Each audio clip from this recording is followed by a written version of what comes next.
Okay. இப்படி ஒரு சுற்று தந்திருக்காங்க. இந்த சுற்றுல வந்து ஐசெட் அதாவது ஜெனருக்கூடான மின்னோட்டத்தின் மேக்சிமம் பெருமானம் 20 மில்லி ஆம்பியர்னு தந்திருக்காங்க. வழங்கப்படுற வோல்டேஜ் 6 வோல்ட்டா இருக்கும்போது ஐசெட், ஐஎல், ஐஆர், விஎல், விஆர் ஆகியவற்றை காணட்டாம். ஓகே, விசெட்டும் தந்திருக்காங்க இல்லையா 6 வோல்ட். ஜெனர் உடைவு அழுத்தமும் 6 வோல்ட்னு தந்திருக்காங்க. சரி, இதை எப்படி செய்யலாம் எனக்கு சொல்லுங்க. 6 வோல்ட்டை விட சின்ன வோல்டேஜ் ஒன்று இருந்திருந்தா ஜெனர் கூட கரண்ட் போகல. அப்ப எது கூட போயிருக்கும்? சுமை கூட. அப்போ ஜெனர்ல வந்து அழுத்தம் விழுமா, அதுக்குள்ள கரண்டே போகல. விளங்கலையா? இப்போ விசெட் எவ்வளவு? 6 வோல்ட். ஆமா தானே? ம். அதாவது ஆமாண்ணா. ஜெனருக்கு குறுக்க 6 வோல்ட் இருந்தா அதான் அவர்கிட்ட உடைவு அழுத்தம். அந்த 6 வோல்ட்டை விட சற்று வோல்டேஜ் கூடும் பொழுதுதான் ஜெனருக்கு கூடாக பின்முக கோடல கரண்ட் ஓட முடியும். ஆமாவா? ஆமாண்ணா. ஆனா நம்ம இங்க கொடுக்குற பேட்டரி எவ்வளவு? 6 வோல்ட். இந்த தடை கூட கட்டாயம் ஓடிதான் ஆகணும். ஆமாவா? அப்ப ஆமாண்ணா. ஏதோ ஒரு சின்ன அழுத்தம் சரி விழுந்துதான் ஆகணும். அப்போ ஜெனருக்கு குறுக்க 6 வோல்ட் கிடைக்குமா? இல்ல. கிடைக்காது. கிடைக்காட்டி ஜெனருக்கு ஊடாக பின்முக கோடல்ல மின்னோட்டம் ஓட முடியுமா? இல்ல. ஓட முடியாது. அப்ப ஜெனர் இருக்க பாதையில கரண்ட் ஓடுமா? இல்ல. அப்ப ஐசெட் எவ்வளவு? ஐசெட் 0. அது ஃபர்ஸ்டா கண்டுபிடிச்சிடலாம். சரியா? ஐசெட் 0 இருந்தா வர்ற கரண்ட் எல்லாம் எதுல ஓடும்? சுமையோட. சுமை கூட தான் போகும். அதாவது வர்ற கரண்ட் இந்த தடை கூட வந்து இந்த சுமை கூட போய் இந்த பாதை வழியா வந்து மறுபடி பேட்டரியை வந்து சேரும். அதானே அவர்கிட்ட பாதை. ஆமாண்ணா. அந்த பாதையில எவ்வளவு தடை இருக்கு? 2 கிலோ இருக்கு. 2 கிலோவும் இருக்கு. அந்த பாதையில இருக்க அழுத்தம் தெரியும், வோல்டேஜ் 6 வோல்ட். 6 வோல்ட் இருக்கு. அப்போ அந்த 2 கிலோவுக்கு V சமன் IR போட்டா அந்த 2 கிலோவுக்கு ஊடாக போற கரண்ட் வருமா இல்லையா? ஆமாண்ணா. அந்த கரண்ட் தானே IL. அதே கரண்ட் தான் யாரு? IR. ஆகவே IL, IR எப்படி கண்டுபிடிக்கலாம்? அந்த 2 1 கிலோ ஓம் தடைகளுக்கு 2 1 கிலோ ஓம் தடைகளுக்கு என்ன பண்ண போறோம்? V சமன் IR. எவ்வளவு V? 6. I தெரியாது. R எவ்வளவு? R வந்து 2 கிலோ. அதாவது 2000 ஓம். சரியா? அப்ப I எவ்வளவு வரும்? 6 இன் கீழ் 2000. அதாவது 3 இன் கீழ் 1000 வரும். 3 இன் கீழ் 1000ங்கிறது 3 மில்லி ஆம்பியர் இல்லையா? இந்த I தான் I R-க்கும் சமனா இருக்கும், I L-க்கும் சமனா இருக்கும். நியாயமா? அப்ப IZ கண்டுபிடிச்சாச்சு, IL கண்டுபிடிச்சாச்சு, IR கண்டுபிடிச்சாச்சு. VLங்கிறது யாருன்னா இந்த தடைக்கு குறுக்க உள்ள அழுத்தம். என்ன செய்யலாம்? தடைக்கு V சமன் மின்னோட்டம் தெரியும்னா V சமன் IR கொடுக்கும். தடை குறுக்க உள்ளது வந்து VL. மின்னோட்டம் வந்து எவ்வளவு கண்டுபிடிச்சிட்டோம்? 3 மில்லி ஆம்பியர் கண்டுபிடிச்சிட்டோம். அப்ப 3 தர 10 3. R எவ்வளவு? 1 கிலோ, அதாவது 10 3. அப்போ VL வரும் 3 வோல்ட். சரியா? இப்ப VL 3 வோல்ட்டா இருந்தா VR எவ்வளவு? மொத்தமா 6 வோல்ட் கொடுக்குறோம். VL 3 volt. VR 3 வோல்ட்னா அப்ப VL-ம் கண்டுபிடிச்சாச்சு, VR-ம் கண்டுபிடிச்சு. ஓகே. அல்லது நீங்க அந்த VL VR கண்டுபிடிக்கிறது இன்னொரு விதமா யோசிச்சிருக்கலாம். எப்படின்னா இந்த பாதையில கரண்டே ஓடலையே, அப்போ இந்த பாதையில மட்டும்தான் கரண்ட் ஓட போகுது. அந்த பாதையில இருக்க தடைகள் வந்து 1 கிலோ ஓமும் 1 கிலோ ஓம் சமனான தடைகள். அப்ப அழுத்தம் சமனாக பிரியும் இல்லையா? அப்ப கொடுக்குற 6 வோல்ட் 3 வோல்ட் 3 வோல்ட்டா விழும். அது தெரியுதுனே? அப்ப அந்த பகுதிக்கு எல்லாத்தையும் கண்டுபிடிச்சாச்சு. அடுத்து V சமன் 14 வோல்ட்டா இருக்கும்போது யோசிப்போம். சரியா? V சமன் 14 வோல்ட்டாக இருக்கும்போது அதை நான் வேற ஒரு பென்ல எழுதுறேன். சரியா? V சமன் 14 வோல்ட்டாக இருக்கும்போது கரண்ட் வந்து இந்த பாதையில வரும். வந்து இதுல ஏதோ ஒரு அழுத்தம் விழுந்துருச்சுன்னு வைங்களேன். விழுந்ததுக்கு பிறகு போதுமான அளவு அழுத்தம் இருந்தா இதுலயும் கரண்ட் ஓடும், இதுலயும் கரண்ட் ஓடும். IL-ம் இருக்கும், IZ-ம் இருக்கும். நியாயமா இல்லையா? ஏன்னா 14 வோல்ட் இருக்கு. IZ-ல கரண்ட் ஓடுனால், Z கூடாக கரண்ட் ஓடுனால் VZ எவ்வளவு? 6 வோல்ட். VZ 6 வோல்ட்னு தெரிஞ்சால் VL எவ்வளவு? 6 வோல்ட். இதுவும் 6 வோல்ட். இதுல இருக்க தடை தெரியுமா? 1 கிலோ. அப்போ IL கண்டுபிடிக்கலாமா இல்லையா? IL கண்டுபிடிச்சா எவ்வளவு வரும்? இதுல 2 பகுதியா கேட்டிருக்காங்க இல்லையா? ஜெனர் இருந்தால், ஜெனர் இல்லாவிட்டால். இப்ப நம்ம வந்து ஜெனர் இருந்தாலுக்கு தான் செஞ்சுட்டு இருக்கோம். சரியா? IL வந்து VL over R இல்லையா? VL நம்மளுக்கு தெரியும் 6 வோல்ட், தடை தெரியும் 1 கிலோங்கிறது 10 3 ஓம். அப்ப 6 மில்லி ஆம்பியர். சரியா? ரைட். இப்போ VR என்னவா இருக்கும்? VR வந்து 14 6 போச்சுன்னா 8 வோல்ட்னா 8 வோல்ட்டா இருக்கும். அது புரியுது தானே? ஏன்னா இந்த 2க்கும் சேர்த்து 6 வோல்ட் இருக்கு. அப்போ VR-ஐயும் இந்த 2ஐயும் சேர்த்து உள்ளதுதான் 14ன்னு தந்திருக்காங்க சோர்ஸ் வோல்டேஜ். அப்ப 6 வோல்ட் போயிட்டா 8 வோல்ட். 8 வோல்ட் வந்தா யார கண்டுபிடிக்கலாம்? IR கண்டுபிடிக்கலாம். IR எவ்வளவு? 8 கீழ் 10 3. அப்போ 8 மில்லி ஆம்பியர். அதுக்கு முன்னுக்கு இதுவும் எழுதிடலாம், VR-ம் எழுதிடலாம். எவ்வளவு? 8 வோல்ட். ஓகேயா? சரி. 8 மில்லி ஆம்பியர் அந்த மேல இருக்க தடை கூட வந்திருக்கு. அதுல சுமை கூட போறது 6 மில்லி ஆம்பியர். அப்ப ஜெனர் கூட போன மின்னோட்டம் எவ்வளவு? 2 மில்லி ஆம்பியர். 2 milli ampere. விளங்குதா? வேற என்ன கேட்டிருக்காங்க? விஎல் கேட்டிருக்காங்க. VL. பாதுகாப்பாக தொழிற்படுமா இல்லையா? ம். ஆமா. ஓகே. ஜெனர் வந்து பாதுகாப்பா தொழிற்படுமான்னு கேட்டிருக்காங்க. ஜெனர்ட் மேக்ஸிமம் கரண்ட் எவ்வளவா? 20 மில்லி ஆம்பியர் இல்லையா? ஆமாண்ணா. ஆனா இங்க 2 மில்லி ஆம்பியர் தான் ஜெனர் கூட போகுது. ஆகவே பாதுகாப்பாக தொழிற்படும். சரியா? வலு கேட்டிருக்காங்கண்ணா. வலுக்கு ஜெனரில் விரயமாகிற வலு வந்து பிசெட்னு போடுவோம். அது ஐசெட் இன்டு விசெட் இல்லையா? ஐசெட் எவ்வளவு? 2 தர 10/3. விசெட் எவ்வளவு? 6 வோல்ட். ஆமாண்ணா. அப்ப 12 தர 10/3, அதாவது 12 மில்லி வாட். ஓகே. சரிண்ணா. ஜெனர் இல்லாட்டி யோசிச்சு பார்ப்போம். ஜெனர் இல்லாட்டி இங்க 14 வோல்ட் கொடுத்தா அந்த 14 வோல்ட் இந்த 1 கிலோ ஓம்லையும் இந்த 1 கிலோ ஓம்லையும் விழுந்திருக்கும். ஆமா தானே? அப்போ விஎல் எவ்வளவா இருக்கும்? இந்த சரிண்ணா. அழுத்தம் விழணுமா இருந்தா இந்த 1 கிலோ ஓம்லையும் இந்த 1 கிலோ ஓம்லையும் தான் விழலாம். 7 வோல்ட்ண்ணா. 7 வோல்ட். சரியா? விஎல் கண்டுபிடிச்சாச்சு. விஆர் எவ்வளவு? விஆரும் 7 வோல்ட்ண்ணா. 7 வோல்ட். ஐஆரும் ஐஎல்லும் எப்படி இருக்கும்? சமமா இருக்கும். அது எதுக்கு சமனா இருக்கும்? இந்த 2 கிலோ ஓமுக்கு குறுக்க 14 வோல்ட் இருக்கு. அப்ப மின்னோட்டம் காணலாம். 14 கீழ் 2 கிலோ. அதாவது 2000, அதாவது 7 மில்லி ஆம்பியர். ஓகே. சரிண்ணா.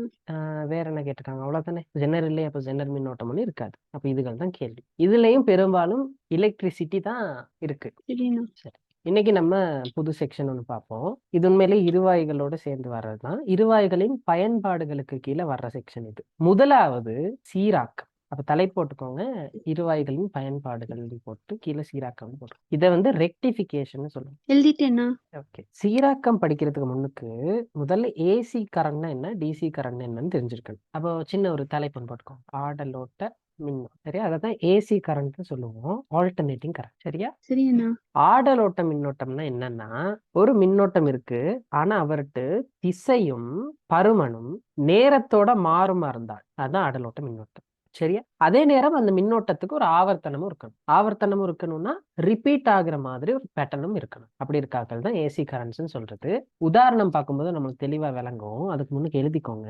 ஒரு மின்னோட்டத்தின் 1வது பாயிண்ட் திசையும் பருமனும் நேரத்தோட மாறணும். 2வது பாயிண்ட் ஆவர்த்தன இயல்புடையதா இருக்கு. இப்படி இருந்தால் அது ஆடலோட்ட மின்னோட்டத்தின் 2 ப்ராப்பர்ட்டிஸ். அது 2 எழுதிக்கோங்க. எழுதிட்டேண்ணா. உதாரணமா பார்த்தா இப்படி ஒரு கிராஃப் எடுப்போம். நேரத்தோட மின்னோட்டம், பருமனும் திசையும் மாறணும். பருமன் மாறுறது நம்ம எப்படி வேணாலும் வரைஞ்சுக்கலாம். ஓகே. திசை மாறணுமா இருந்தா அந்த கிராஃப் பிளஸ் பக்கமும் இருக்கணும், மைனஸ் பக்கமும் இருக்கணும் இல்லையா? கிராஃப் இப்படி வரும். சரியா? அடுத்தது ஆவர்த்தன இயல்பு இருக்கணும். இதுல ஒரு ஆவர்த்தன காலம் இருக்கு, தெரியுதா? மீண்டும் மீண்டும் அந்த ஒரே பேட்டர்ன் தான் வந்துட்டு இருக்கு. அந்த பேட்டர்ன் நான் வந்து வரைஞ்சு காட்டுறேன் பாருங்க. இந்த ஒரு பேட்டர்ன் தான் மீண்டும் மீண்டும் வருது. ஆமா தானே? ஆமாண்ணா. அப்படி இருக்கணும். அதே மாதிரி பருமனும் திசையும் மாறி மாறி இருக்கணும். பருமன் வந்து நேரத்தோட மாறுது. ஓகே. திசையும் பிளஸ் மைனஸ் 2லயுமே இருக்கு. ஆகவே இப்படிப்பட்ட ஆட்கள் தான் ஆடலோட்ட மின்னோட்டம்னு சொல்றது. ஓகே. உதாரணம் போட்டு வரைஞ்சுக்கோ. சரிண்ணா. இதுல இந்த உயர் மின்னோட்டத்தை ஐபின்னு குறிப்போம். அதாவது மின்னோட்டத்தின் பீக், அதான் ஐபின்னு குறிப்போம். இந்த காலம் இருக்கு இல்லையா? இதுதான் நம்ம ஆடலோட்ட மின்னோட்டத்தின் ஆவர்த்தன காலம், கேபிட்டல் டி. இந்த ஆடலோட்ட மின்னோட்டத்துக்கு ஒரு ஃப்ரீக்வன்சி இருக்கும். நம்ம வீட்டுக்கெல்லாம் எவ்வளவு ஃப்ரீக்வன்சில கரண்ட் வருது தெரியுமா? தெரியலையண்ணா. 50 ஹெர்ட்ஸ். பாத்திருக்கீங்களா? சுவிட்ச்ல எல்லாம் 50 ஹெர்ட்ஸ் 240 வோல்ட்னு போட்டிருப்பாங்க. சரியா? இந்த ஃப்ரீக்வன்சி 1/T தரப்படும். இது தெரியும் தானே? வேவ் ஸ்லோட சமன்பாடு. ஆமாண்ணா. அப்ப இந்த ஆவர்த்தன காலத்தை கண்டுபிடிச்சிட்டு அதை 1 கீழ்னு போட்டா அது நம்மளுக்கு ஃப்ரீக்வன்சியும் தரும். எழுதிக்கோங்க. சரியண்ணா. சரி. எனக்கு இது ஆடலோட்ட மின்னோட்டமானு சொல்லுங்க. இது ஆடலோட்ட மின்னோட்டமா? திசை பருமன் மாறணும், ஆவர்த்தன இயல்பு இருக்கணும். அது 2 மட்டும்தான். இது ஏசியா டிசியா? டிசினா நேரோட்டம். ஏசி. ஏசி. ஏன்? பருமன் மாறுதா நேரத்தோட? ஆமா. ஏன்? நேரம் மாற மாற அது கொத்த பருமன் வந்து மாறுது இல்லையா? அப்ப அது சரி. திசை மாறுதா? ஆமாண்ணா. பிளஸ் மைனஸ் 2லயுமே இருக்கு. அப்ப திசை மாறுது. ஆவர்த்தன இயல்பு இருக்கா? மீள வரும் அலகுன்னு இருக்கு இல்லையா? இந்த பகுதி தான் திருப்ப திருப்ப ரிப்பீட் ஆகுது. அப்போ அந்த இயல்புகள் எல்லாமே பூர்த்தி செய்யப்படுது. ஆகவே இது ஒரு ஏசி தான். சரியா? சரிண்ணா. இப்ப இன்னொரு கிராஃப் வரைகிறேன், அது சொல்லுங்க. இது ஒரு சைன் வலை நேர்பக்கம் மட்டும் இருக்கு. ஏசியா இல்லண்ணா. டிசியா? ஏன்? இல்ல, ஏன்னா அது திசை மாறல. அப்போ பருமன் மாறுது, ஓகே. ஆவர்த்தன இயல்பும் இருக்கு, ஓகே. ஆனா திசை மாறுதான்னு பார்த்தா இல்ல. இவர் பிளஸ்ல மட்டும்தான் இருக்கு, மைனஸ் பக்கம் ஒண்ணு கூட இல்ல. ஆகவே இது டிசி. சரிதானே? இது ஒரு நேரோட்டம். நம்ம நேரோட்டம் பார்க்கும்போது நேரோட்டம்னா என்னன்னு பார்ப்போம். அப்ப இது ஆடலோட்டம் இல்லைங்கிறத தெரிஞ்சு வச்சுக்கோங்க. உதாரணம்னு போட்டு இதுகளையும் வரைஞ்சுக்கோங்க. இது ஏசி இல்லை. ஏன் அது ஆடலோட்டம் மின்னோட்டம் இல்லைங்கிறதுக்கு காரணத்தை எழுதிக்கோங்க. எழுதிட்டு சொல்லுங்க. சரிண்ணா. ஓகே. இப்ப அடுத்தது பார்ப்போம். 2வது ஆள் நேரோட்ட மின்னோட்டம். அத டைரக்ட் கரண்ட்னு சொல்லுவோம். அதாவது டிசி. இது எல்லாமே எலக்ட்ரிசிட்டியில உள்ளது. ஓகேவா? சரி அண்ணா. டிசின்னா என்னன்னா அதுக்கு வந்து இன்னும் ஈஸி. ஒரே ஒரு இயல்பு தான் இருக்கு. திசை மாறாட்டி அவங்க எல்லாருமே டிசி. எழுதிக்கோங்க. உதாரணம்னு போட்டுட்டு இது ஏசியா டிசியா? டிசி. டிசி. முதல்ல வரைஞ்ச ஒரு கிராஃப் பிளஸ்ல மட்டும் இருந்தா இது அதுவும் டிசி தான். இப்படி இருந்தா அதுவும் டிசி தான்.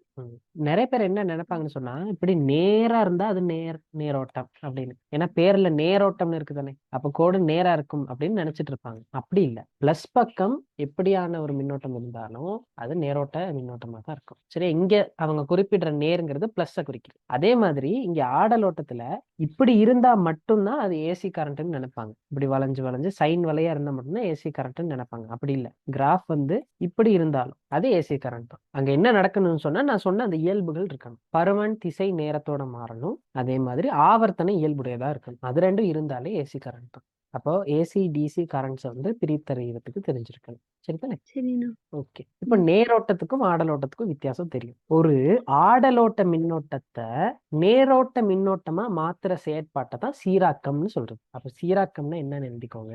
ஆடலோட்ட மின்னோட்டத்தை நேரோட்ட மின்னோட்டமாக மாற்றும் செயற்பாடு சீராக்கம் எனப்படும். சரிண்ணா. இச்செயற்பாட்டை மேற்கொள்ள சீராக்கிகள் பயன்படுத்தப்படுகின்றன. சரிண்ணா. சரியா? ஒரு பிஎன் சந்தி இருவாயி சீராக்குற வேலையை நல்லா செய்யும். எப்படி செய்யுதுன்னு பார்ப்போம். அதுக்கு முன்னாடி எழுதிக்கோங்க. ஒரு பிஎன் சந்தி இருவாயி ஒரு மின்னோட்டத்தை சீராக்கும். பிஎன் சந்தி இருவாயி மின்னோட்டத்தை சீராக்கும். ஓகே, சரிண்ணா. சரி. எப்படி சீராக்கம் செய்யும்னு பார்ப்போம். இதுதான் நம்ம விட்டு இன்புட் வி இன்னுன்னு போடுறோம். இதுல ஒரு பிஎன் சந்தி இருவாயை இணைச்சு இதுக்கும் இடையில வாரதுதான் வி அவுட்னு வச்சுக்கோம். ஓகே, இந்த பக்கம் பிளஸ் ஆகும், இந்த பக்கம் மைனஸ் ஆகும் இருக்கிற மாதிரி நம்ம கரண்டா கொடுக்க போறோம். நம்ம இன்புட்ல கொடுக்கிற கரண்ட் வந்து ஒரு ஆடலோட்ட மின்னோட்டம். சரியா? ஒரு ஆடலோட்ட மின்னோட்டம் வழங்குறோம். ஆடலோட்ட மின்னோட்டம் ஒன்று வழங்கப்படுதுன்னா ஆடலோட்ட அழுத்தம் ஒன்று வழங்கப்படுது. ஏன்னா வி சமன் ஐஆர் இல்லையா? ஐ மாதிரியே தான் வி கிராஃப் இருக்கும். அப்ப அழுத்தம் ஆடலோட்டமா இருக்கு. அப்போ நம்ம விட்டு அவுட்புட் என்னவா இருக்கும் அப்படின்னு பார்ப்போம். சரிண்ணா. ஓகே, பாருங்க. இந்த காலப்பகுதியில வழங்குற அழுத்தம் எப்படி இருக்கும்? பிளஸ்ஸா இருக்கு. வழங்குற அழுத்தம் பிளஸ்ஸா இருந்தா கரண்ட் எப்படி ஓடும்னா இப்படி ஓடும். ஆமாவா? அப்போ இருவாயி தனக்கூடாக மின்னோட்டத்தை ஓட விடுமா இல்லையா? ஓட விடும். ஓட விடும். இது ஐ பிளஸ்ன்னு போடுறேன். ஏன்னா பிளஸ் திசையால வர மின்னோட்டம் கரண்ட்டை ஓட விடும். அப்ப இந்த பக்கம் ஒரு அழுத்தம் வருமா இல்லையா? இன்னொரு வோல்ட் பாக்குறோம். அப்ப அழுத்தம் வருமா இல்லையா? வரும். கரண்ட் மைனஸா இருக்கு அல்லது அழுத்தம் மைனஸா இருக்கு. அந்த டைம் மின்னோட்டம் இந்த திசையில ஓடும். அதை இருவாயி விடுமா? விடாது. விடாது. விடாது. அப்போ மறை திசையில உள்ள இந்த அழுத்த பகுதிக்கு அவுட்புட் வருமா? இல்ல. வராது. அப்போ பிளஸ் பக்கம் வரும், மைனஸ் பக்கம் வராது. பிளஸ் பக்கம் வரும்னு சொன்னால் நம்ம எப்படி இன்புட் வழங்குறோமோ அந்த மின்னோட்டம் தானே இது கூடாக அப்படியே போகுது. அதே ஐ பிளஸ் தான். அதுல மாற்றம் இல்லை. ஆகவே பிளஸ் திசையில என்ன ஷேப் இருக்கோ அது அப்படியே இங்க வரும். மைனஸ்ல உள்ளது ஜீரோ. ஜீரோ. மறுபடி பிளஸ் திசையில வரும். மைனஸ்ல உள்ளது ஜீரோ. ஜீரோ. பிளஸ்ல உள்ளது வரும். ஆமாண்ணா. இது ஆடலோட்டமா நேரோட்டமா? ஆடலோட்டம். Output output நேரோட்டம். நேரோட்டம். ஏன்? எந்த இயல்பு இல்லை இங்க? திசை மாறுற இயல்பு. திசை மாறல. பிளஸ்ல மட்டும்தான் இருக்கு. ஆகவே இது டிசி, இது ஏசி. அப்ப இந்த இருவாயி ஏசியை என்ன பண்ணிருக்கு? டிசியா மாத்திருக்கு. அந்த செயற்பாடு தான் சீராக்கம்னு சொல்றோம். ஆகவே இருவாயி ஒரு சீராக்கி. சரிதானே? அப்ப இந்த கிராஃபை வரைஞ்சுக்கோங்க. வரைஞ்சிட்டு நான் சொன்ன விஷயங்கள்ல தேவையான எல்லாத்தையும் நோட் பண்ணிக்கோ. இல்லாட்டி வரைஞ்சிட்டு சொன்னாங்க, நான் நோட் சொல்றேன். வரைஞ்சிட்டேனா? அப்ப நோட் எழுதிக்கோங்க. ஆடலோட்ட மின்னோட்டம் ஒன்றை சந்தி இருவாயி ஒன்றினூடு செலுத்தும் போது, ஆடலோட்ட மின்னோட்டம் ஒன்றை சந்தி இருவாயி ஒன்றினூடாக செலுத்தும் போது சந்தியை முன்முக கோடலில் பேணும் அழுத்தம் மட்டுமே சந்தியினூடாக ஊடுகடத்தப்படும். சந்தியை முன்முக கோடலில் வைத்திருக்கும் அழுத்தம் மட்டுமே சந்தியினூடாக ஊடுகடத்தப்படும். சந்தியை பின்முக கோடலுக்கு உட்படுத்தும் அழுத்தம் சந்தியினூடாக ஊடுகடத்தப்பட மாட்டாது. எனவே அழுத்தம் பயப்பில் பூஜ்ஜியமாக காணப்படும். பயப்புனா அவுட்புட். ஓகே, இப்ப தலை போட்டுக்கோங்க. முக்கியமான ஆள் இது. அரை அலை சீராக்கம். Half wave rectify. நான் ஒரு சுற்றொன்னு போடுறேன், அதை வரைங்க. அதுல ஒவ்வொரு பகுதியும் எதை எதை குறிக்குது, என்னென்ன வேலை செய்யுதுங்கிறத நான் விளங்கப்படுத்துறேன். இதை வரைஞ்சிட்டு சொல்லுங்க. சரிண்ணா. இப்போ வி இன்ல வழங்குற அழுத்தம், அதாவது இன்புட் வோல்டேஜ் வந்து எப்படி இருக்குன்னா அது ஒரு ஆடலோட்ட மின்னோட்டம். இது நேரத்துக்கும் வி இன்னுக்கும் கிராஃப் வரைஞ்சால் ஒரு ஏசி. சரியா? அது நம்ம வழங்குறது. அதான் நம்ம இப்படி ஏசியா வழங்குறோம். வி அவுட்டுக்கும் டைமுக்கும் என்ன நடக்கும் அப்படின்னு தான் யோசிக்க போறோம். இவர்கிட்ட மேக்சிமம் வந்து வி பீக்னு ஓகேயா வரைச்சிட்டீங்களா? ஆமாண்ணா. இப்ப நம்ம இந்த சுற்றுக்கு ஒருக்கா வருவோம். இந்த சுற்றுல இவர் யார்? இந்த பாடம் படிச்சீங்கன்னா மின்காந்த தூண்டல், டிரான்ஸ்ஃபார்மர்ஸ், ஆமாண்ணா. டைனமோ அது பத்தி என்ன படிக்கிறது. ஆமாண்ணா. அதுல இந்த குறியீடு எதுக்கு போடும்? தெரியலையாண்ணா. இது டிரான்ஸ்ஃபார்மரை குறிப்பது. சரிதானே? சரிண்ணா. அதுக்கு தமிழ்ல என்ன சொல்லுவோம்? நிலைமாற்றி. அப்ப நோட் பண்ணிக்கோங்க. இதுதான் நிலைமாற்றியை குறிப்பதற்கான சுற்று குறியீடு. எத்தனை வகையான நிலைமாற்றிகள் இருக்கு தெரியுமா? 2 வகையான நிலைமாற்றிகள் இருக்கு. யார் யாருன்னா படிக்குறை, படிக்கூட்டு.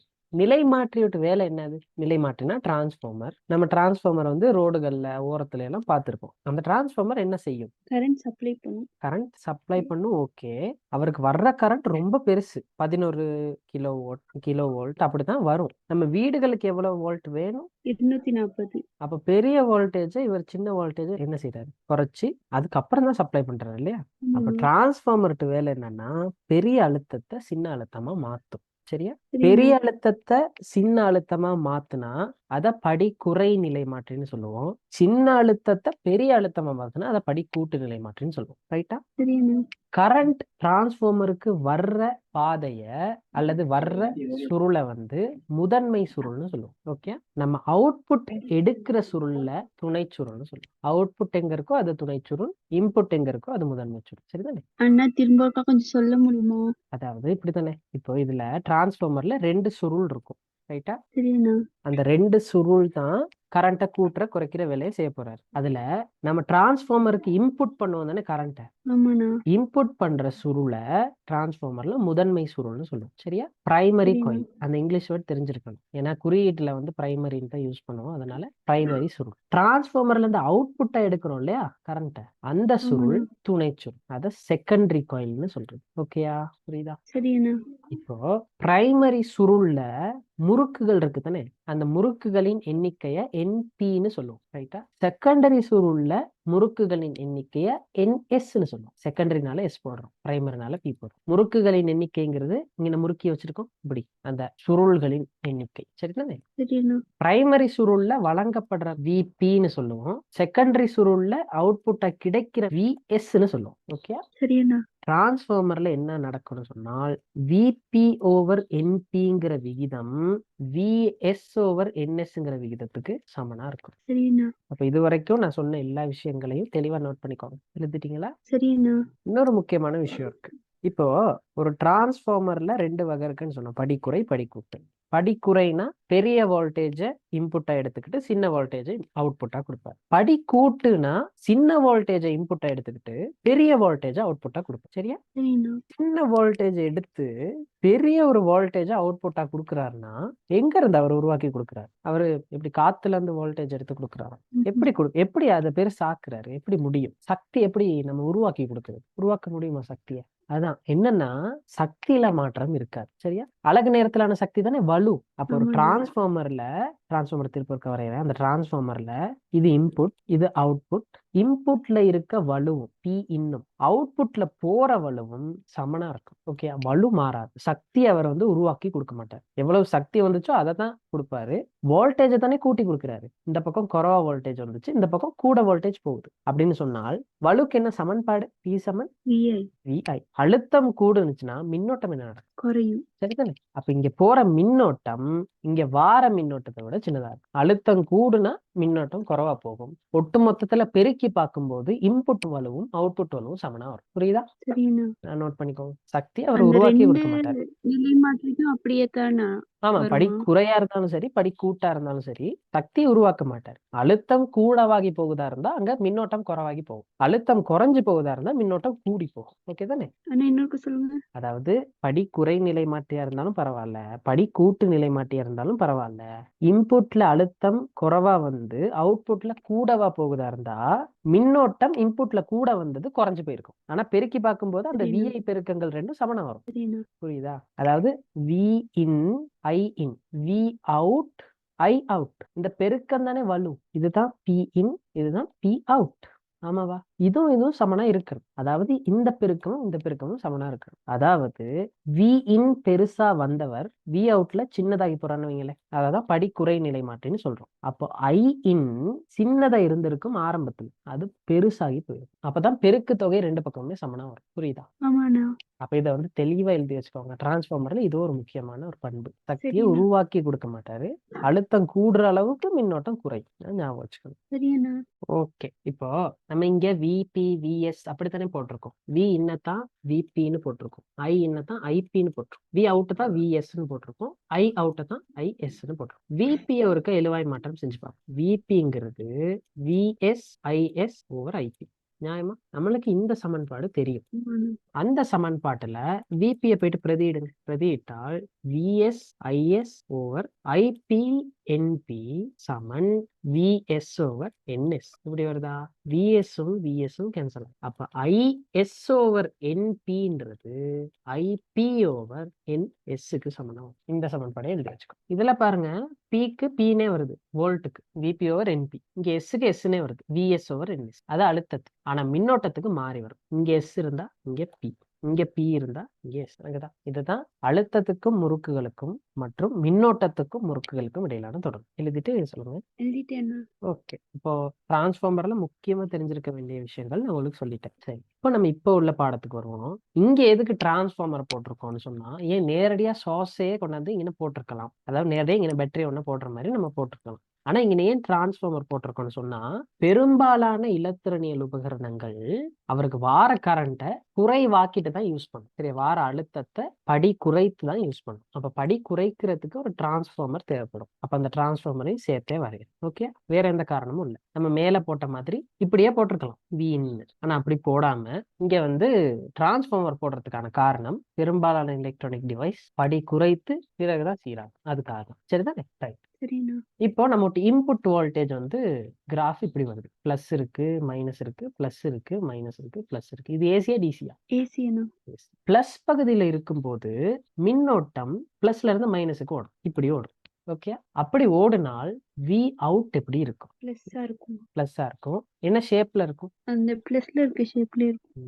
கிராஃப் இப்படி மைனஸா இருந்தால், அதாவது இந்த மைனஸ் பகுதிக்குள்ள இருக்க பகுதியில அழுத்தம் தலைகீழ வருது இல்லையா? அதாவது பிளஸ்ல இருந்து மைனஸுக்கு கரண்ட் ஓடாம இப்ப மைனஸ்ல இருந்து பிளஸுக்கு கரண்டோட பார்க்க போகுது.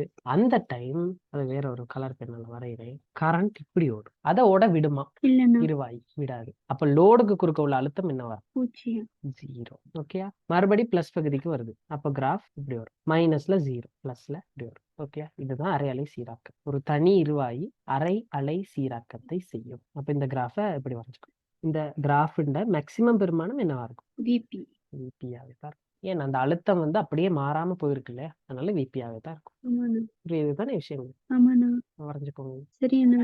இதுல பாருங்க, இங்க லட்சிய இருவாயின் போடுதான் இவ்வளவு நேரமா நம்ம பேசிட்டு இருக்கோம். இது லட்சிய இருவாய் இல்லாம ஒரு சாதாரண சிலிக்கனோ அல்லது ஜெர்மானியம் இருவாயா இருந்தா என்ன நடக்கும்? யோசிக்க முடியுமா? அது அந்த ஒரு குறித்த அழுத்தத்தை வாங்கியிருக்கும். ஆமா, அதனால ஓடுற மின்னோட்டம் வந்து மாறி இருக்கும். சரி, ஓடுற மின்னோட்டம் மாறி இருக்கும். ஆனா மின்னோட்டத்தை நம்ம அளக்கல. ஒரு அம்பியர் மானி போட்டு மின்னோட்டம் அளக்கப்படல. அது மாறுதா இல்லையான்னு நம்மளால பார்க்க முடியாது. நம்ம தடைக்கு குறுக்க ஒரு வோல்ட் மானியை வச்சு வோல்ட்டை தான் பாக்குறோம். வி அவுட் தான் எடுக்கிறோம்.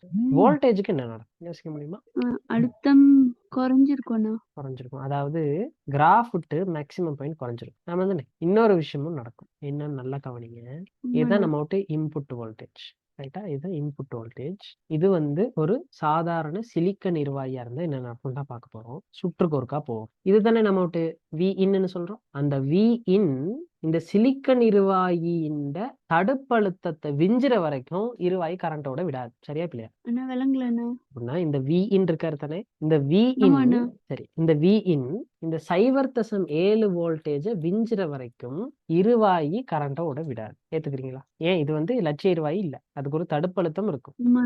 அப்போ அந்த 0.7 வோல்டேஜ் வர்ற வரைக்கும் அவுட்புட்ல ஏதாவது ஒரு ரீடிங் வந்திருக்குமா?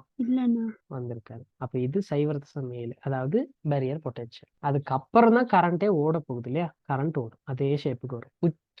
வோல்டேஜ் என்னன்னு சொல்லிட்டீங்க. இதுல ஒரு குறைவு ஏற்பட்டிருக்கும். அந்த குறைவு எவ்வளவு? அதுதான் இந்த இருவாய். 7.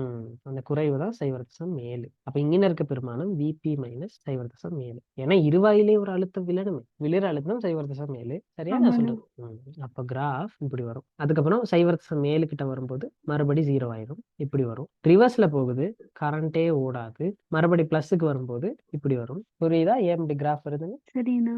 இதே வரைஞ்சுக்கோங்க. மேல ஒரு சின்ன நோட் ஒன்று போட்டுக்கோங்க. இலட்சிய இருவாயி இல்லாம இது ஒரு சிலிக்கன் இருவாயாக இருந்தால் அவுட்புட்ல அழுத்தம் பின்வருமாறு பெறப்படும் அப்படின்னு போட்டுட்டு இந்த கிராஃப் வரைஞ்சுக்கோங்க. விலங்கு எழுதிக்கணும். சரிதானே? சரிண்ணா. ஏதாவது விலங்காம இருந்துச்சுன்னா போய் கேளுங்க. அண்ணா படம் வரைஞ்சிட்டு எழுதணுமாண்ணா? ஆமா, எதனால அப்படி நடக்குதுன்னு எழுதிக்கோங்க. இன்புட் சரிண்ணா. வோல்டேஜ் வந்து 0.7 பிராக்கெட்ல போட்டுக்கோங்க. தடுப்பு அழுத்தம் அதை அடையும் வரை இருவாயி மின்னோட்டத்தை ஓடவிடாது. அடைந்த பின்னரே மின்னோட்டம் ஓடத் தொடங்கும். அதே நேரம் இருவாயில் அவருடைய தடுப்பழுத்தம் விழுவதால் அவுட்புட்டில், அதாவது பயப்பில் கிடைக்கும் உயர் அழுத்தம் Vp மைனஸ் தடுப்பழுத்தமாக காணப்படும். ஓகேயா? சரிண்ணா. ஓகே, சரி. இப்ப எனக்கு சொல்லுங்க, நம்ம இன்புட்ல கொடுக்குற அழுத்தத்துல பிளஸ் பக்கம் உள்ளது மட்டும்தான் அவுட்புட்ல வருது. மத்த இடமெல்லாம் 0வா தான் வருது. அப்போ பெரிய பவர் தேவைப்படுற செயற்பாடுகள்ல இந்த மாதிரி சீராக்கம் செஞ்சு யூஸ் பண்ண முடியுமா? இல்ல. முடியாது. எஃபெக்டிவ் இல்ல இல்லையா? ஏன்னா பிளஸ் வர பக்கம் எல்லாம் அவுட்புட்ல அழுத்தம் வரும். ஆனா மைனஸ் வர பக்கம் எல்லாம் 0 ஆகிடும். அப்ப வேலை இல்லை. அப்போ பிளஸ்ல ஒரு அழுத்தம், அப்புறம் 0 கொஞ்ச நேரம், அழுத்தம் 0, அப்படி மாறி மாறி தான் வரப்போகுது. எஃபெக்டிவா இருக்காது. எஃபெக்டிவ் இல்லாட்டி பெரிய வலு தேவைப்படுற செயற்பாடுகள் செய்யும் போது அது வந்து சில வேளை கருவியே சிதைவடைகிறதுக்கு சான்சஸ் இருக்கு. அதனால இந்த அரை அலை சீராக்கம் எப்ப செய்வோம்னு சொன்னால் குறைந்த வலு தேவைப்படும் சந்தர்ப்பங்களில் மட்டுமே பயன்படுத்தப்படும். எழுதிக்கோ, குறைந்த வலு தேவைப்படும் சந்தர்ப்பங்களில் மட்டுமே பயன்படுத்தப்படும். ஏனெனில் பெய்ப்பில் வழங்கப்படும் அழுத்தத்தின் ஒரு ஆவர்த்தனத்தின் அரைவாசி மட்டுமே பயப்பில் ஆவர்த்தனத்தில் கிடைக்கிறது. பெய்ப்பில் வழங்கப்படும் அழுத்தத்தின் ஒரு ஆவர்த்தனத்தின் அரைவாசி மட்டுமே பயப்பில் ஒரு ஆவர்த்தனத்தில் கிடைக்கிறது. எனவே வினைத்திறன் மிக குறைவு. வினைத்திறன் மிக குறைவு. அரை அலை சீராக்கம் முடிஞ்சிருச்சு. அதுல சொல்ல வேண்டிய எல்லா விஷயமும் சொல்லியாச்சு. இப்ப என்னன்னா முழு அலை சீராக்கம். அங்க நம்ம வழங்கின இன்புட் விட்டு அரைவாசி மட்டும் தானே வந்துச்சு. இப்ப முழு அலையுமே நேரோட்டமாக மாறி வரப்போகுது. அலை போட்டுக்கோங்க. முழு அலை சீராக்கம், ஃபுல் வேவ் ரெக்டிஃபயர். சுற்ற வரைவமா? சரிண்ணா. 1 2 3 4 5 6 முறுக்குகள். இந்த பக்கமும் 5 6. முதன்மை சுருள்லையும் 6 முறுக்குகள் தான் இருக்கு. துணை சுருள்லையும் 6 முறுக்குகள் தான் இருக்கு. இப்போ வழங்கப்படுற அழுத்தத்துக்கும் அவுட்புட்டா வர அழுத்தத்துக்கும் என்ன நடக்கும்? என்ன நினைக்கிறீங்க? முறுக்குகளுடைய எண்ணிக்கை ரெண்டுலயுமே சமன். அப்போ சமனா இருக்கும். அழுத்தங்களும் சமனா தான் இருக்கு. சரிதானே? இது சரியா நடுவுல கொண்டு போயிட்டு டச் பண்ணும். இது பிளஸ், இது மைனஸா இருக்கு. ஓகே, இது வந்து ஒரு ஸ்பெஷலான பேர் இருக்கு, மைய தொடுகை நிலைமாற்றி. ஏன்னா மையத்துல போயிட்டு டச் பண்ணி வச்சிருக்கோம் இல்லையா, சென்டர்ல. அதனால மைய தொடுகை நிலைமாற்றின்னு சொல்றது. இது நம்மகிட்ட சுமை, லோடு. என்ன நடக்கும்னு கவனமா பார்த்துப்போம். புரிஞ்சதுக்கு அப்புறம் எழுதுவோம். இது ரெண்டுமே லட்சிய நிலைமாற்றி. சரி, லட்சிய இருவாய் ரைட்டோ. இவர் தான் நம்மகிட்ட வி இன். இவருக்கு குறுக்க உள்ள அழுத்தம் தான் வி அவுட். வி இன்னோட வி அவுட் எப்படி மாறுதுன்னு பார்ப்போம். நம்ம வழங்குற ஏசி வோல்டேஜ் இந்த டைம்ல நம்மளுக்கு வரப்போற அவுட்புட் இந்த எல்லாத்தையும் வரைஞ்சிட்டு சொல்லுங்க. சரிண்ணா. ஓகே, இப்போ இது எப்படி எல்லா கரண்ட்டையும் நேரோட்டமா மாத்த போறான்னு பார்ப்போம். நான் ஒரு வேறொரு பென்ல கரண்ட் ஓடுற விஷயங்களை பத்தி பேசுறேன். நம்மளோட இன்புட் வந்து ஒரு ஏசி கரண்ட். ஆமா தானே? இதுதான் பிளஸ்ஸா இருக்கு, இதுதான் மைனஸா இருக்கு. பிளஸ் ரீஜன்ல இருக்கும்போது கரண்ட் எப்படி ஓடும்னு யோசிங்க. அதாவது பிளஸ்ல இருந்து மைனஸுக்கு போகணும். அதுதானே நோக்கம். கரண்ட் வந்து இங்க இருந்து இங்க வரணும். ஏதாவது ஒரு பாதை வழியா வந்தாங்கன்னா அதானே நோக்கம். பிளஸ்ஸா இருக்கும்போது கரண்ட் இப்படி ஓட போகுது. சரியா? இப்படி ஓடி இது வழியா வர முடியுமா? இது வழியா போய் இந்த இருவாயி கூட போக முடியுமா? இல்லண்ணா. போக முடியாது. அப்ப இது வராது. அப்ப கரண்ட் எதுல ஓடும்? லோடோட போயிட்டு போகும். லோடோட வந்து இதுல போய் இந்த அரைவாசி டிரான்ஸ்ஃபார்மருக்கு போகும். ஆமா தானே? ஆமாண்ணா. இப்போ இதுல 6 முறுக்குகள் நீங்க வந்து போட்டிருக்கீங்களா? அதுல 6 முறுக்குகளுக்கு குறுக்க தான் வி இன் இருக்கு. ஆனா நம்மளுக்கு வி அவுட் எடுத்து பார்த்தா அது 3 முறுக்குகளுக்கு குறுக்க தான் இருக்கு. ஆமா தானே? ஆமாண்ணா. அப்போ நம்ம வழங்குற வோல்டேஜ் அரைவாசி தான் மேக்சிமம் வோல்டேஜா வரும். சரியா பிள்ளையா? என் முறுக்குகளின் எண்ணிக்கை ஹாஃப் ஆகுது. அப்போ வோல்டேஜ் ஹாஃப் ஆகும். ஆமாண்ணா. ஆமா தானே? அப்ப பிளஸ்ஸா இருக்கும்போது இந்த மாதிரி சுற்று பூரணமாகுது. ஆகவே கிராஃப் இப்படி வரும். இதுல மேக்சிமம் விபியா இருந்தா கீழே உள்ள கிராஃப்ல விபி எவ்வளவு? மேக்சிமம் எவ்வளவு? Vp/2. Vp/2. அது காரணம் என்ன? அந்த அரை சுருள்ல போயிட்டு அரைவாசியில இருக்குண்ணா. டிரான்ஸ்ஃபார்மர் டு அரைவாசியில தான் போயிட்டு கனெக்ட் ஆகுது இல்லையா, அதனால. சரியா? மைனஸ் வர பகுதியை யோசி. மைனஸ் வர பகுதியை யோசிச்சா கரண்ட் எப்படி ஓடும், அதை வேற ஒரு பென்ல போடுவோம். கரண்ட் இங்கிட்டு இருந்து ஓட போகும், ஆமாவா? இந்த இருவாயி அதோட விடுமா? ஆமாண்ணா. அப்ப கரண்ட் இங்க வரும். கரண்ட் இந்த சந்திக்கு வரும். இந்த இருவாயி இப்போ ஓட விடுமா? இல்ல. அப்ப இந்த பக்கம் போகாது. அப்ப எங்க போகும்? லோடுக்கு லோடு போயிட்டு கூட தான் போகும். அதுவும் பாருங்க, பிளஸ்ல இருந்து மைனஸுக்கு தான் போகுது. அப்ப முதல்ல லோடுக்கு குறுக்க ஓடுற மின்னோட்டமும் பிளஸ்ல இருந்து மைனஸ் தான் ஓடுச்சு.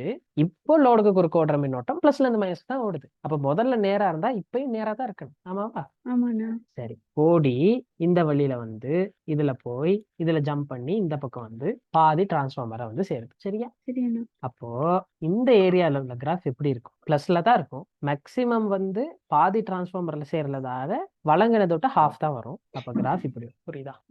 ரைட்டா? அடுத்த பிளஸ்ல என்ன நடக்கும்? இப்படி வரும். அடுத்த மைனஸ்ல இப்படி வரும். சரிண்ணா. முதல்ல உள்ள கிராஃப்ல இது இருந்துச்சு, இது இருக்கல, இது இருந்துச்சு, இது இருக்கல. அப்ப அந்த ஜீரோ ஆகிற பகுதிகள் இருந்துச்சு. இது ஜீரோ ஆகிருச்சு, இது ஜீரோ ஆகிருச்சு. ஆனா இப்போ அது ஜீரோ ஆகிற மாதிரி பகுதிகள் இல்லை. ஆனா முதல்ல விபி மேக்சிமம் இன்புட்ல இருந்தா அவுட்புட்ல வந்த அலையிலையும் மேக்சிமம் விபி தான். ஆனா இங்க மேக்சிமம் விபியா இருந்தா அவுட்புட்ல வாரது விபி பை 2R. புரியுதா? ஆமாண்ணா. அப்ப அது எல்லாத்தையும் நோட் பண்ணிக்கோங்க. அந்த மின்னோட்டம் ஓடுற பாதையை வந்து நீங்க 2-3 கலர் பென்ஸ் வச்சிருக்கீங்கன்னா கலர் பென்ஸால போடுங்க. நீங்க வேற வேற கலர் பென்ஸ் இருந்துச்சுன்னா அதுல வந்து மார்க் பண்ணி வச்சுக்கோங்க. விஷயத்தை நல்லா விளங்கி வச்சுக்கோங்க மைண்ட்ல. ஓகே? சரிண்ணா. சரி, அப்போ இதை எழுதிட்டு சொல்லுங்க. இதுல தேவையான எல்லா விஷயங்களும் எழுதிக்கோ. என்னென்ன எழுதணும்? இந்த டிரான்ஸ்ஃபார்மர்ட்டு பேரு மையத்தொடுகை நிலைமாற்றி. இது லட்சிய இருவாய்களா இருக்கு. சுற்ற வரைஞ்சிட்டோம். இன்புட் பிளஸ்ஸா இருக்கும்போது நடக்கிற ஓட்டத்தை ஒரு பேனால வரைவீங்க. அதுக்குள்ள கிராஃப போடுவீங்க. இன்புட் வந்து மைனஸா இருக்கும்போது அதுக்கு நடக்கிறத வேற ஒரு பென்ல போடுவீங்க. கிராஃப் வரைவீங்க. கீழே எழுதுவீங்க. அவுட்புட்ல வாரது இன்புட்ல கொடுக்கறது அரைவாசி மேக்சிமம். அது காரணம் என்னது? சுமை நிலைமாற்றியில வந்து சுமை அரைவாசி. இருக்க சுற்று நிலைமாற்றின்ற அரைவாசியோட தான் பூரணமாகுது. அதனால அரைவாசி வோல்டேஜ் தான் வரும். அதெல்லாம் எழுதி முடிஞ்சுட்டா ஒரு நோட் ஒன்று சொல்றேன். எழுதிட்டீங்களா? எழுதிட்டேண்ணா. ஓகே. நம்ம படம் வரையும் போது இன்புட்ல உள்ள முறுக்குகளின் எண்ணிக்கையும் செகண்டரியில உள்ள முறுக்குகளின் எண்ணிக்கையும் சமனாவார மாதிரி வரைஞ்சோம். சமனாவார மாதிரி வரைஞ்சதால தான் பாதியில தொடுத்து இருக்கதால நம்ம விபி இன்புட்டா கொடுக்கும்போது விபி பை 2 நம்மளுக்கு அவுட்புட்டா வந்து மேக்சிமம், ஆமாவா? ஆமாண்ணா. இந்த என்எஸ் சின்னதா இருக்க மாதிரி நீங்க வந்து டிரான்ஸ்ஃபார்மர் போட்டு வச்சிருக்கீங்கன்னு வைப்போம். முழு அழுத்தம் நம்ம இங்க கொடுக்குற அழுத்தத்தை விட குறைவா இருக்குமா இல்லையா? இங்க முறுக்குகளின் எண்ணிக்கை குறைவு துணையில. இப்ப பிரைமரியில கொடுக்குற அழுத்தத்தை விட செகண்டரியில உள்ள அழுத்தம் குறையுமா இல்லையா? VP over NP VS over NS இல்லையா? என்பி மாறாம இருக்குமாண்ணா? என்பி மாறல, அது நம்ம தானே மாத்தணும். நம்ம மாத்தல. என்எஸ் குறைச்சிட்டோம். முதல்ல சமனா போட்டிருந்தோம், இப்ப குறைச்சிட்டோம். அப்ப இந்த பின்னம் ஒரே அளவா வாரத்துக்கு விஎஸ் என்ன நடந்திருக்கு? என்எஸ் குறைச்சிருந்தா அப்ப விஎஸ் குறையும்ண்ணா. விஎஸும் குறைஞ்சிருக்கும். சரியா? விஎஸும் குறைஞ்சிருந்தால் விஎஸ் பை 2 தானே இவரு. ஆமாண்ணா. அப்ப அதுவும் குறைஞ்சிருக்குமா இல்லையா? ஆமாண்ணா. அப்ப சில வேளை நம்ம வி இன் இங்க எடுத்திருப்போமா இருந்தால் கிராஃப் வந்து துணை சுருள்களின் எண்ணிக்கையோட மாறுமா இல்லையா? மாறும்ண்ணா. அப்ப நீங்க அந்த விஷயத்த நோட் பண்ணிக்கோங்க. வி இன் என்பது நிலைமாற்றிக்கு வழங்கப்பட்ட பெய்ப்பு ஆயின். வி இன் என்பது நிலைமாற்றிக்கு வழங்கப்பட்ட பெய்ப்பு ஆயின் துணை சுருள்களின் எண்ணிக்கையுடன் பயப்பு வோல்ட் மாறும். ஆனா இன்புட்னா பயப்பா பெயப்பா? பெய்ப்பு இன்புட்னா சரிண்ணா. பெய்ப்பு, அவுட்புட்னா பயப்பு. நான் அதை எப்படி ஞாபகம் வச்சுக்குவேன்னா அவுட்புட்டை தானே பயன்படுத்துவோம். பயன்படுத்துறதுனால பயப்பு அப்படி ஞாபகம் வச்சுக்கணும். சரிண்ணா. அப்படி ஞாபகம் வச்சுக்கிறதுக்கு ஏதாவது ஷார்ட்கட் உருவாக்கி வச்சுக்கணும். என்ன பண்ண இந்த மாதிரி ஷார்ட்கட்ஸ் நம்மளால கிரியேட் பண்ண முடியும்? நிறைய கேள்வி செஞ்சு பார்க்கணும். நிறைய கேள்வி செய்யும் போது ஒரே பிரச்சனை திருப்ப வரும். அந்த டைம் நம்ம இயல்பாவே ஷார்ட்கட் ஒன்று கண்டுபிடிக்க தொடங்கிடுவோம். நீங்க நிறைய கேள்வி செஞ்சு ப்ராக்டிஸ் பண்ணும்போது தானா அது நடக்கும். நீங்களே ஷார்ட்கட்ஸ் கண்டுபிடிப்பீங்க. அதனால கேள்விகள் எடுத்து ப்ராக்டிஸ் பண்ணி பார்க்கணும். இது வரைஞ்சிட்டீங்களா? வரைஞ்சி எழுத வேண்டியதெல்லாம் எழுதிட்டீங்களா? ஆமாண்ணா. ஓகே. இந்த சுற்றுல பாருங்க 2 இருவாய்கள் இருக்கு. எழுதிக்கோ. 2 இருவாய்கள் பயன்படுத்தப்படுது. சரி, இது வந்து லட்சிய இருவாய் இல்லாட்டி என்ன நடந்துடும்? இந்த இடமெல்லாம் 0. கொஞ்சம் அழுத்தத்தை வாங்கி இருக்குங்க. அதனால இந்த இடத்துல குறைஞ்சிருக்கும். மறுபடி 0.7 ஆகும்போது 0 ஆயிடும். மறுபடி 0 இப்படி வரும். ஆமாதானே? அப்ப மேக்சிமம் என்ன வரும்? Vp by 2 minus 0.7.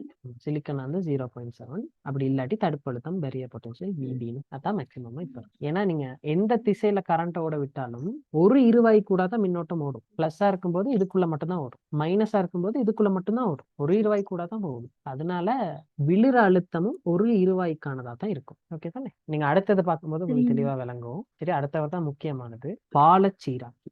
தலை போட்டுக்கோங்க. பாலச்சீராக்கி.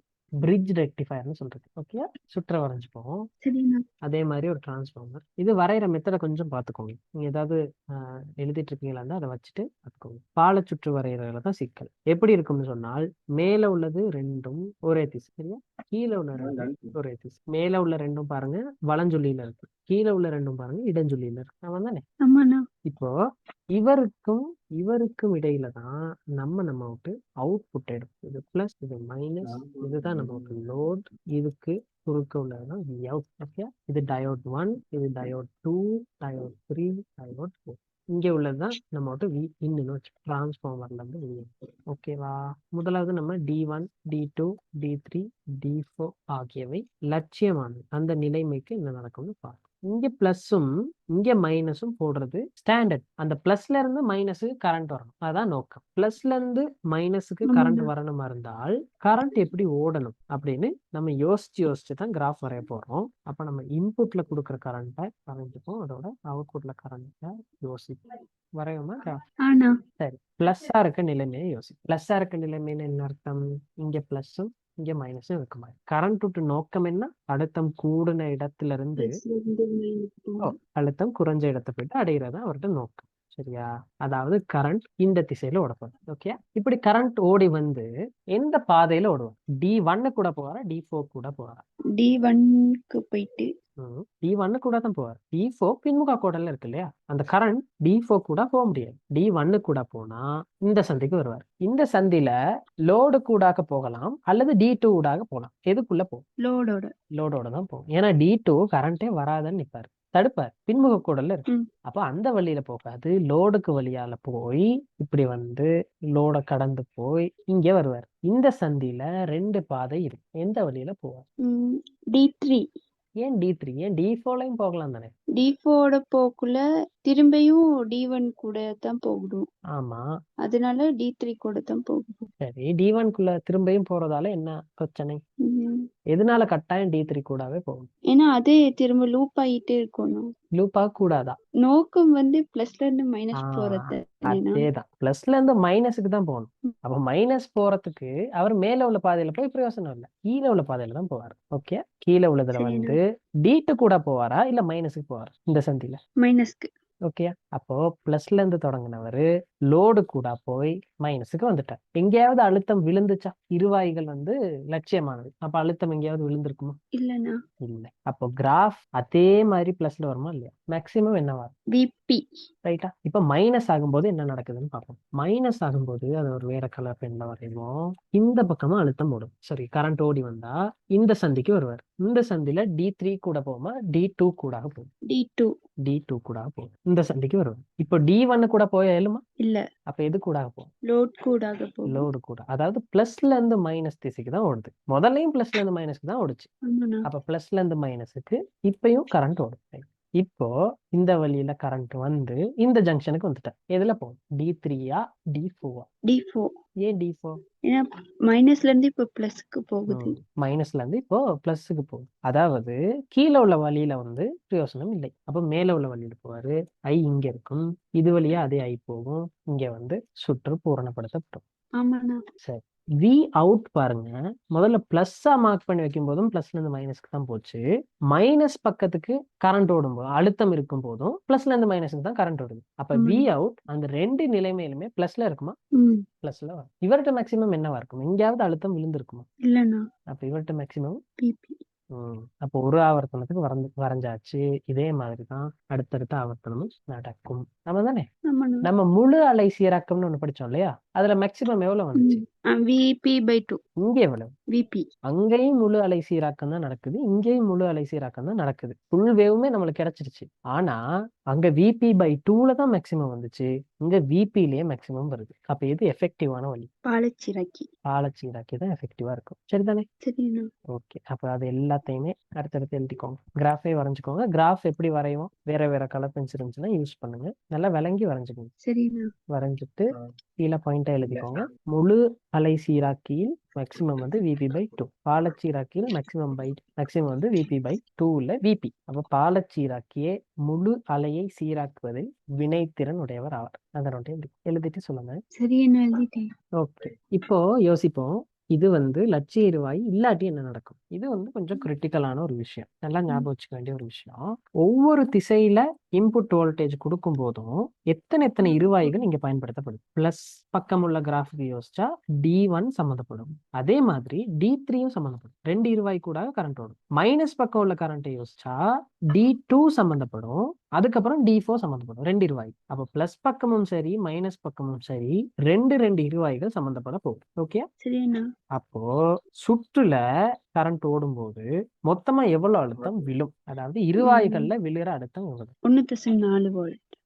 சிலிக்கனா இருந்தா 0.7 பிளஸ் 0.7. சரியா? இதே சரிண்ணா. ஜெர்மானியமா இருந்தா அவருட்டு தடுப்பு அழுத்தத்தின் 2 மடங்கா விழும். ஆமா தானே? சரிண்ணா. Right. இதுல ஸ்டார்ட் பண்ணும்ல ஒரு இடம். எனக்கு சொல்லுங்க, 0.7 இல்ல 1.4 ஸ்டார்ட் பண்ணும்? தசமேலுல. எப்படி? தசமேலுல இவர் நிரம்பிடுவார். ஓகே, இவர் வந்து கம்ப்ளீட் ஆயிடுவார். ஆனா இவர் இன்னும் தடுத்துக்கிட்டு இருப்பார். D3 அவரையும் நிரப்பணும். அப்ப அண்ணா விளங்கலண்ணா. 2 இருவாய்கள் தானே இப்படின்னா சம்பந்தப்பட போகுது. ஆமாண்ணா. அப்போ 2 இருவாய்கள்னா 2 இருவாய்களையுமே நிரப்பிட்டு தான் கரண்ட் ஓடணும். ஆமா தானே? ஆமாண்ணா. ஆமாண்ணா. சரி. அப்ப இருவாயி 1வது இருவாயி வந்து நிரம்புறதுக்கு 0.7 அவர் நிரம்பிட்டோம். அதுக்கு ஆமாண்ணா. மேலதிகமா வர வோல்ட் எல்லாம் உள்ளுக்கு போகும். உள்ளுக்கு வார வோல்ட் எல்லாம் இதுல நிரம்பிக்கிட்டு இருக்குமா இல்லையா? இது ஃபுல்லா நிரம்புற வரைக்கும். ஆமாண்ணா. அப்போ இதுல ஒரு 0.7 நிரம்பும். நிரம்பிட்டு மிச்சமா உள்ள வோல்ட் அளவு தான் தடையில விடும். இங்க வோல்ட் அளவு 1.4 வரும்போது தான் இங்க ஸ்டார்ட். இவர்கிட்ட மேக்சிமம் வந்து VP மைனஸ் 1.4 இருக்கும். அதை பொதுவா போட்டதாண்டா VP மைனஸ் 2 மடங்கு பேரியர் பொட்டன்ஷியல் VB. இப்படி வரும் கிராஃப். இந்த பீக்குக்கும் இடையில உள்ள டிஃபரன்ஸ் 2 மடங்கு VB ஆக இருக்கும். எல்லாத்தையும் நோட் பண்ணிக்கோங்க. சரி, நான் வரைஞ்சிட்டேண்ணா. ஓகே, நம்ம பால சீராக்கி தான் எஃபெக்டிவான சீராக்கின்னு நம்ம சொல்லியாச்சு. இது என்னத்தான் எஃபெக்டிவா இருந்தாலும் நம்ம ஒரு பேட்டரி ஒன்று எடுத்த மாதிரி இருந்தா அதுல வர நேரோட்டம் வந்து எப்படி இருக்கும்னா ஒரு நேர்கோடு மாதிரி வரும். ரொம்ப ஸ்மூத்தான அழுத்தம் கிடைக்கும். டைமோட V அவுட்டுக்கு கிராஃப் வரைஞ்சு பார்த்தால் இப்படி இருக்கும். சரி, அதுல மாற்றமே இல்லை. நம்ம என்னத்தான் சீராக்கம் செய்து ஒரு ஆடலோட்ட வோல்ட் அளவை இந்த மாதிரி நேரோட்டமா மாத்திட்டாலும் கூட இதுல உள்ள பருமன்கள் பாருங்களேன். ஒரு டைம்ல மேக்சிமமா இருக்கு, இன்னொரு டைம்ல 0, திரும்ப மேக்சிமம் 0. இப்படி அழுத்தம் மேக்சிமத்துக்கும் 0க்கும் மாறிக்கிட்டே இருந்தா அந்த இலத்திரனியல் உபகரணம் நல்லா வேலை செய்ய முடியுமா? முடியாது. அதுக்காக என்ன செய்வான்னு சொன்னால் இந்த சீராக்கப்பட்ட அலையை எடுத்து ஒப்பமாக்க போறோம். ஓகே, எப்படி ஒப்பமாக்குறதுன்னு பார்ப்போம். நான் இதே படத்துல வரையறேன், நீங்க புது படமா தான் போட்டுக்கணும். சரியா? எப்படி ஒப்பமாக்குறதுன்னா இந்த அவுட்புட் கிட்ட ஒரு கொள்ளளவியை போட்டு விட்டா என்ன நடக்கும்னு நினைக்கிறேன்? கொள்ளளவியோட பர்பஸ் என்ன? மின்னி சேமிக்கும். அது வந்து ஏற்றத்தை வந்து சேமிச்சு வைக்கும் இல்லையா? ஒரு ஒரு சக்தியை வந்து அது சேமிச்சு வைப்பாரு. அந்த சேமிச்சு வைக்கிற ஏற்றத்தின் அளவு எவ்வளவு? Q சமன் CV.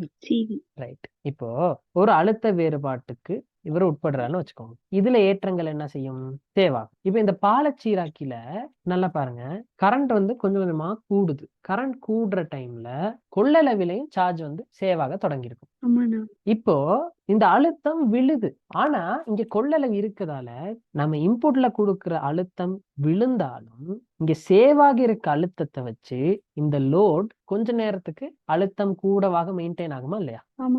ஏன்னா அங்க தேவையான ஏற்றங்களை வந்து யாரு கொடுப்பான்னு சொன்னா கொள்ளளவி கொடுப்பாரு. அப்போ இந்த கிராஃப் வந்து இப்படி வரும். இன்புட்டால வழங்கப்படுற அழுத்தம் வந்துருச்சு, மறுபடி கூடும், மேக்சிமத்துல இருந்து மறுபடி குறையும். ஆமாதானே? மறுபடி கூடும், மறுபடி குறையும், மறுபடி கூடும், மறுபடி குறையும், இப்படி நடக்கும். அப்ப இப்போ நம்மளுக்கு வர கிராஃப் வந்து எப்படி வரும்னா ஆரம்பத்துல ஏற்றமே இருக்கல 0, மேக்சிமத்துக்கு வந்தார், அழுத்தம் குறையுது, ஆனா கொள்ளளவு இருக்கதால குறைஞ்ச அளவுக்கு குறையாது, இப்படி குறையும். மறுபடி அவுட்புட்ல வர அழுத்தம் வந்துருச்சு, பால சீராக்கியால சீராக்கப்பட்ட அழுத்தம் வந்துருச்சு. அப்ப மறுபடி என்னது? கொள்ளளவி சார்ஜ் ஆகும். அழுத்தம் குறைதா இருந்தா மறுபடி குறையும், மறுபடி கூடும், மறுபடி குறையும், இப்படி வரும். அப்போ அந்த கிராஃப் இந்த மாதிரி வந்துடும். அது எப்படி வருதுன்னு விளங்குது தானே அந்த விஷயம்?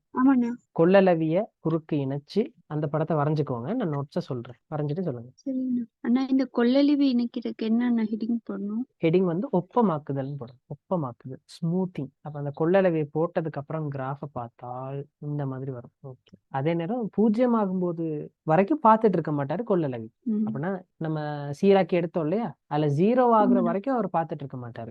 அவர்கிட்ட இருக்க அழுத்தத்தை விட குறையும் வரைக்கும் தான் பார்ப்பாரு. இப்படிதான் ஆரம்பத்துல உள்ள கிராஃப் இருந்திருக்கும். சரியா? அதை வந்து நீங்க லைட்டா வரைஞ்சுக்கணும். இப்படித்தான் அந்த ஆரம்பத்துல உள்ள கிராஃப் இருந்திருக்கும். கொள்ளளவிற்கு குறுக்க உள்ள அழுத்தத்தை விட சுற்றுல உள்ள அழுத்தம் குறைமா இருந்தா அந்த இடத்துக்கு கொள்ளளவி தன்னுடைய அழுத்தத்தை கொடுத்து கொஞ்சம் பேலன்ஸ் பண்ணுவார். சரிண்ணா. இந்த கிராஃபை வரைஞ்சு. வரைஞ்சிட்டேண்ணா. இப்போ உள்ள கிராஃப் பாத்தீங்கன்னா அதுவும் அவ்வளவு பெருசா பேட்டரியில இருந்து வர அளவுக்கு ஸ்மூத்தா இல்ல. ஆமாண்ணா. அதை இன்னும் ஸ்மூத் ஆக்கணும். என்ன செய்யலாம்? நேத்து ஒரு ஆள் பார்த்தோம் இல்லையா, ஜெனர். ஆமாண்ணா.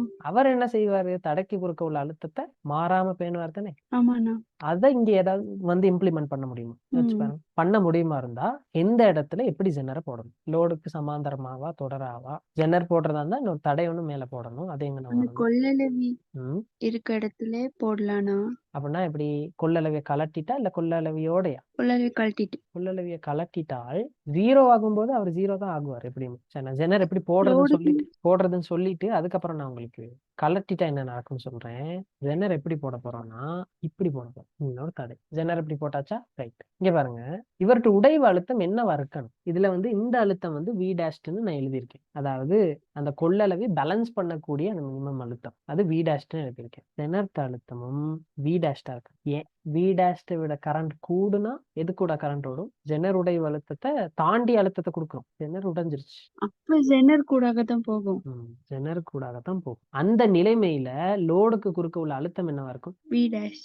V டேஷ்டாக இருக்கும். ரைட். இப்போ அதுக்கு ஒரு கிராஃபை வரைஞ்சா இது V, இது T, கிராஃப் இப்படி வரும். இந்த மேக்ஸிமம் வோல்டேஜ் என்னவா இருக்கும்? V dash. ஏன்னு பாருங்க, இங்க பாருங்க, இப்படி கரண்ட் வந்து சீராக்கப்பட்டு அதை வந்து ஒப்பமாக்கி இந்த இடத்துக்கு வந்துச்சா. ஆனா இந்த ஏரியா வந்து ஜெனர் அழுத்தத்தை விட உடைவு அழுத்தத்தை விட பெருசு. அப்ப பெருசா இருக்க அழுத்தத்துல எல்லாத்துலயுமே ஜெனர் கூட தான் கரண்ட் ஓடும். ஜெனர் கூட கரண்ட் ஓடும் போது ஜெனருக்கு குறுக்க உள்ள அழுத்தம் மாறாது. ஆமாண்ணா. அழுத்தம் மாறாட்டி லோடு குறுக்க உள்ள அழுத்தம் மாறாது. மாறாது. மறுபடி கூடுது. அந்த டைம் லோடு குறுக்க உள்ள அழுத்தம் மாறி இருக்குமா? இல்ல. இல்ல, குறையுது. இங்கே வந்துட்டா. அங்கே வரும்போது இந்த ரீஜன் ஜெனர் உடைவு அழுத்தத்தை விட பெருசு. அப்ப ஜெனர் கூடாத மின்னோட்டம் ஓடி இருக்கும். அப்ப அந்த லோடு குறுக்க உள்ள அழுத்தம் மாறி இருக்குமா? இல்ல. மாறி இருக்காது. அப்ப கிராஃப் எப்படி வரும்? இப்படி வரும். புரியுதா? சரிண்ணா. புரிஞ்சுச்சா? ஆமாண்ணா. ஓகே. அப்ப புரிஞ்சு தேவையான விஷயங்கள்லாம் நோட் பண்ணிட்டு இந்த படத்தை வரைஞ்சுக்கணும். இந்த கிராஃப். இந்த வேலையை சொல்றது ரெகுலேட்டர்.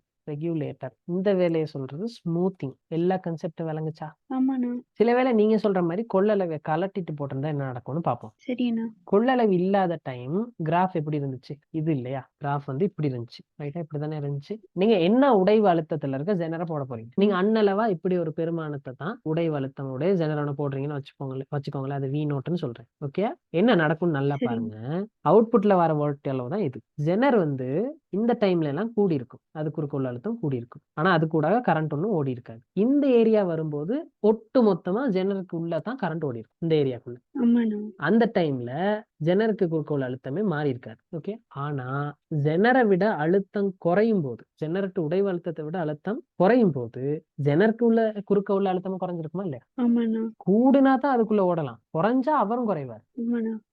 மறுபடி கூடும். இதுக்கு மேல உள்ள ஏரியால ஜெனர் கூடாக உடஞ்சு ஓடும். அப்ப அழுத்தம் மாறாது. ஆனா இந்த ஏரியாக்கு அப்புறம் குறையும். திருப்ப கூடும், உடஞ்சு ஓடும், குறையும். அப்ப அந்த கிராஃப் எப்படி வரும்?